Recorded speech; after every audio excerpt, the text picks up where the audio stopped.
Iran ने अब तक के सबसे खतरनाक हमले खाड़ी देशों पर किए हैं। यूएई, कतर, बहरीन हो या फिर हो सऊदी अरब, ये सारे देश वो देश हैं जो ईरान के गुस्से का या फिर कहर जो है झेल रहे हैं।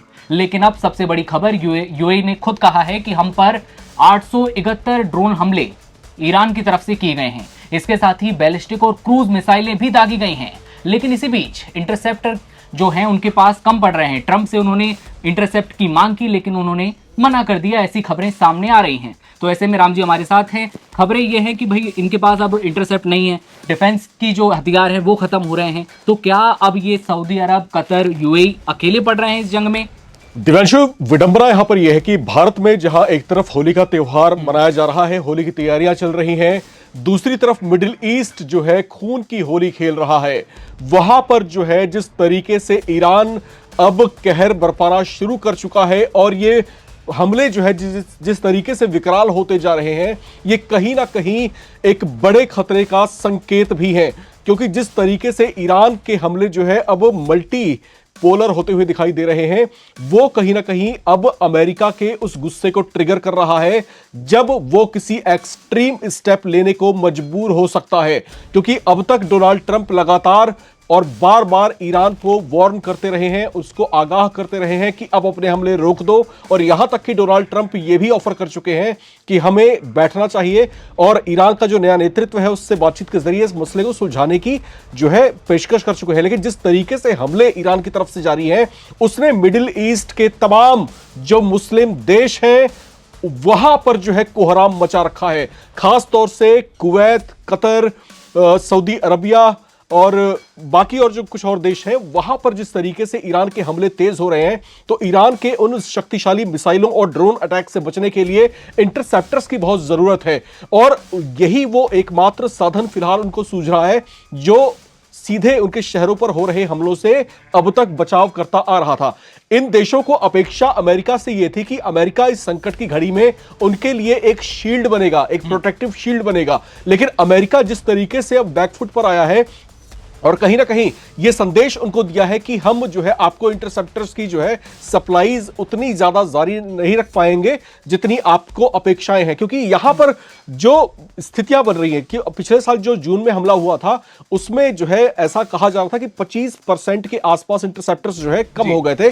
और इसके प्रोडक्टिविटी में टाइम लगता है, इसके प्रोडक्शन में टाइम लगता है। जून से लेकर के अब तक की जो अवधि है, 1 साल का भी वक्त नहीं हुआ। तो ऐसे में उस खत्म हुए स्टॉक की वजह से अमेरिका की चिंताएं बढ़ी हुई हैं।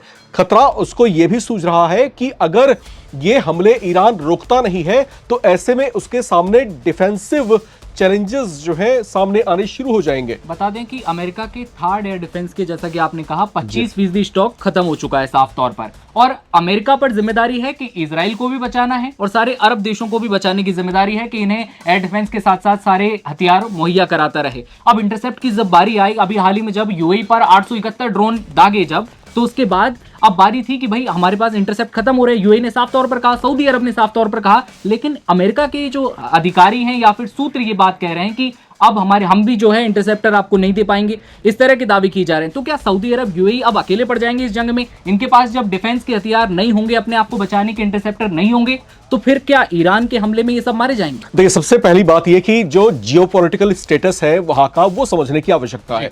महत्वपूर्ण बात यहां पर यह है कि ये जो गल्फ की कंट्रीज हैं, इनके पास पैसा बहुत है। और पैसा कैसे है इनके पास जो है ये तेल का प्रोडक्शन करते हैं, तेल निकालते हैं, वही बेचते हैं, उससे इनके पास पैसा है। लेकिन जो सैन्य बल होना चाहिए, वो सैन्य बल उतना मजबूत इनके पास नहीं है। शायद इसी वजह से अतीत में इन लोगों ने अपनी अपनी जमीनें जो है अमेरिका को दी कि अमेरिका वहां पर अपने सैन्य बेस स्थापित कर ले। अमेरिका का सैन्य बेस वहां पर स्थापित होने का मतलब यही था, उनकी अपेक्षा यही थी कि कभी अगर ऐसा हुआ कि उनके देश पर कोई आक्रमण होता है तो अमेरिका उनको जो है बचाएगा, उनकी रक्षा करेगा। लेकिन एक छोटा सा देश ईरान और उसके मुकाबले जो है इतने सारे गल्फ के देश हैं, इजराइल है, अमेरिका है, तो ये सब मिलकर के भी जो है उसको अभी नियंत्रित नहीं कर पा रहे हैं। हालात फिलहाल ये हो गए हैं कि अमेरिका जो है मल्टी जो है एंगल जो है अटैक्स कर रहा है और इससे बचते हुए, इससे जो है उनको बचने का रास्ता नहीं सूझ रहा। अब जब इन्होंने अमेरिका की तरफ बड़े उम्मीदों और बड़े विश्वास से देखा, तो अमेरिका से इनको जो संकेत मिला है वो बड़ा ही निराशाजनक है। उन्होंने साफ तौर से कहा है कि आपके एयर डिफेंस सिस्टम को बहुत ज्यादा मजबूती अमेरिका की तरफ से फिलहाल नहीं मिल पाएगी।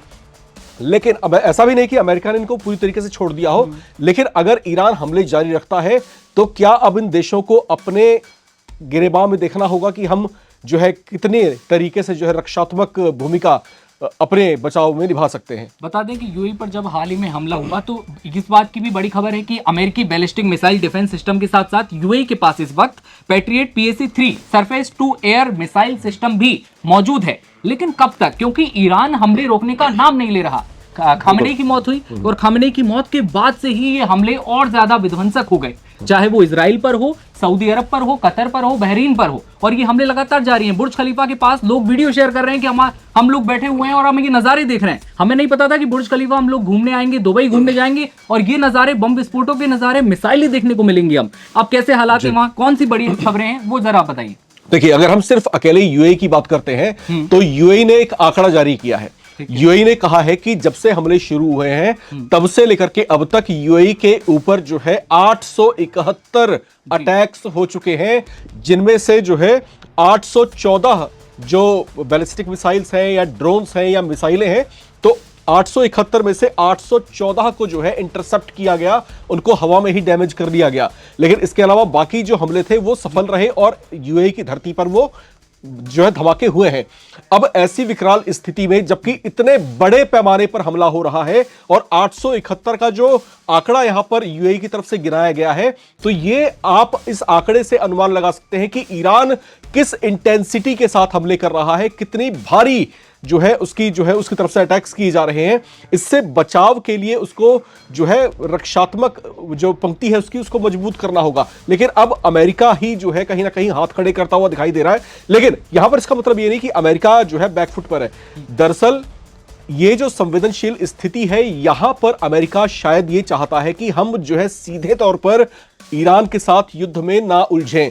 अगर अमेरिका सीधे उतरता है तो यहां पर इस बात की संभावना बढ़ जाएगी कि उसे अपनी वॉरशिप्स आगे करनी पड़ेंगी, बैटल एयरक्राफ्ट कैरियर्स आगे करने पड़ेंगे, अपने फाइटर जेट्स जो है हवा में उतारने पड़ेंगे, और यहां पर इस बात की संभावना बढ़ेगी कि ईरान जो है उस पर स्ट्राइक अगर करता है। देखिए, अगर युद्ध में आप उतरे हैं तो आपको डैमेज उठाना पड़ेगा। दूसरी महत्वपूर्ण बात यह कि शायद अमेरिका सीधे तौर से इसलिए नहीं उतरना चाहता क्योंकि ये पंगा जो है, ये पूरा विवाद जो है, इसमें अमेरिका डायरेक्टली इन्वॉल्व नहीं है। इसमें जो है इजराइल और ईरान का युद्ध है ये, तो ऐसे में अमेरिका सीधे तौर से ईरान से भिड़ने से शायद बच रहा है। लेकिन अंततः क्या होगा, क्योंकि जो स्थितियां बन रही हैं, अमेरिका को कोई ना कोई रक्षात्मक रणनीति पर काम करना पड़ेगा, किसी ना किसी उपाय की तरफ आगे बढ़ना पड़ेगा। और डोनाल्ड ट्रंप ने संकेतों की भाषा में यह समझा भी दिया है कि अगर हालात नहीं संभलते हैं तो हमें अंतिम विकल्प पर आगे बढ़ना होगा, उस पर विचार करना होगा। अब यह अंतिम विकल्प का क्या मतलब है? अंतिम विकल्प कहीं ये तो नहीं कि अचानक कोई सरप्राइजिंग अटैक और इतने बड़े पैमाने पर अटैक ईरान पर कर दिया जाए कि ईरान जो है एक साथ जो है ध्वस्त हो जाए।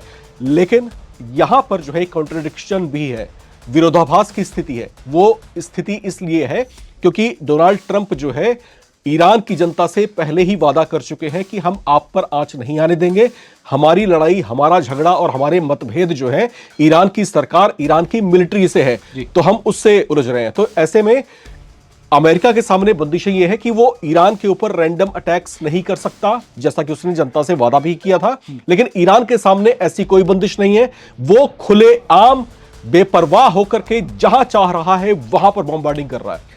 ईरान भले ही बॉम्बार्डिंग कर रहा है, ट्रंप ने, जैसा कि आप कह रहे हैं कि ट्रंप ने दावा किया कि हम ईरान की जनता पर आंच नहीं आने देंगे। आज की वो तस्वीर आप देखिए जिसमें करीब 160 से ज्यादा बच्चों की जो है लाशें जो है दफनाई जा रही हैं आज ईरान में। पूरा ईरान रो रहा है, एक तरफ गुस्से में उबाल है। तो क्या ट्रंप बचा पाए वहां की बच्चियों को? और जिस तरह की तस्वीर आ रही है उससे लगता है कि आगे आने वाले दिनों में ईरान बचा पाएगा ईरान के लोगों को, ट्रंप बचा पाएंगे ईरान के लोगों को? देखिए, आपके पास कितनी भी हाई टेक्नोलॉजी क्यों ना हो, लेकिन जब युद्ध छिड़ता है तो इस बात की भरपूर संभावना होती है कि आपकी मिसाइलें, आपके ड्रोन्स, आपके गोला बारूद जो है अनकंट्रोल्ड तरीके से भी कहीं पर बरस सकते हैं, और यही हुआ। लेकिन अब एक नई तरह की थ्योरी आ रही है वो नई तरह की थ्योरी ये है, ये क्लेम किया जा रहा है इजराइल और अमेरिका की तरफ से कि जिस स्कूल के ऊपर ये बॉम्बार्डिंग हुई है दरअसल उसमें हमारा हाथ ही नहीं था।